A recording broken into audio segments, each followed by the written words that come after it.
అందరికీ నమస్కారం. కుంసల్ శ్రీనివాస్ ఛానల్ స్వాగతం. ఫస్ట్ టైం చూసినప్పుడు సబ్స్క్రైబ్ చేసుకుని బెల్ సింబల్ ప్రెస్ చేయండి. అలాగే మన 1700 వీడియోలు ఉన్నాయి, పైచిలికే ఉంటాయి. మీకు చాలా వరకు ఉపయోగపడుతుంది వీడియో పూర్తిగా చూస్తే. ఎందుకంటే నేను ప్రిపేర్ అయ్యి పేపర్ మీద రాసుకొని 2-3 సార్లు చదివి అవసరమైతే మీకు చూస్తున్నారు, వీడియోలు చూసి చెప్తూ ఉంటారు తప్పులు వస్తాయని. హైకోర్టు, సుప్రీంకోర్టు ఇచ్చిన జడ్జిమెంట్స్ చాలా ఇంపార్టెంట్ కేసులకి. అందుకు నేను పదే ఎక్కువ జడ్జిమెంట్స్ చెప్తాను. చట్టం గురించి చెప్పినా వినడం తప్ప మీకు ఉపయోగపడవు. ఈ ఒక చట్టం గురించి హైకోర్టు చెప్తూ డొమెస్టిక్ వైలెన్స్ చట్టం కోడల కోసం మాత్రమే రాయలేదు అని చెప్పి తీవ్రంగా వ్యాఖ్యలు చేసింది. ఏం జరిగింది అంటే, ఒక గ్రామంలో గరీమా అనేటువంటి ఒక మహిళ వాళ్ళ అత్తగారైనటువంటి మిశ్రాను చాలా ఇబ్బంది పెడుతుంది. ఆమె ఏం చేసిందంటే పోలీస్ కంప్లైంట్ ఇచ్చింది. పోలీస్ కంప్లైంట్ ఇస్తే పోలీసులు పట్టించుకోకపోతే ఆవిడ ప్రైవేట్ కంప్లైంట్ ఇస్తే డీవీసీ అవి సమన్లో వెళ్ళాయి. ఎవరికి? కోడలకి, కోడల తరపు బంధువులకి. వెళ్తే వాళ్ళు ఏం చేశారు, హైకోర్టుకి వెళ్ళారు. డిస్మిస్ చేయమని క్వాష్ పిటిషన్ పెడతారు కదా, వెళ్ళారు. వెళ్తే హైకోర్టు ఏమని చెప్పిందంటే, చీవాట్లు పెట్టింది.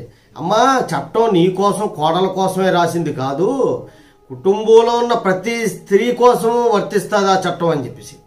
డొమెస్టిక్ వైలెన్స్ చట్టం అనేటువంటిది ఒక్క కోడల కోసమే రాసిన చట్టం కాదు, కుటుంబంలో ఇబ్బంది పడుతున్న మహిళలందరికీ చట్టం వర్తిస్తుంది అని హైకోర్టు పూర్తి వివరణ ఇచ్చింది.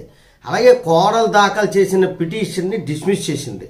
అత్త కూడా రక్షణ కోరవచ్చు, కోడల నుండి, కొడుకు నుండి, కోడల తాలూకా బంధువుల నుండి కూడా. అది పూర్తి వివరణ అనేటువంటిది ఇచ్చింది. డీవీసీలో సెక్షన్ 12 కింద కోడలు ఏదైతే పెట్టుకుంటుందో అదే పిటిషన్ అత్త పెట్టుకోవచ్చు, ఆడబొడుచు పెట్టడం లేదు. ఇప్పుడు లాయర్లు ఏం చేశారంటే, ఇలా ఒక అమ్మాయి వస్తున్నప్పటికి ఇమీడియట్గా 498 MC డీవీసీ వేసేస్తున్నారు అంతే. ఎందుకు వేస్తున్నారో వాళ్ళకి తెలియదు, ఎందుకు వాళ్ళ నెంబర్ ఇచ్చి తీసుకుంటున్నారో కూడా తెలియదు.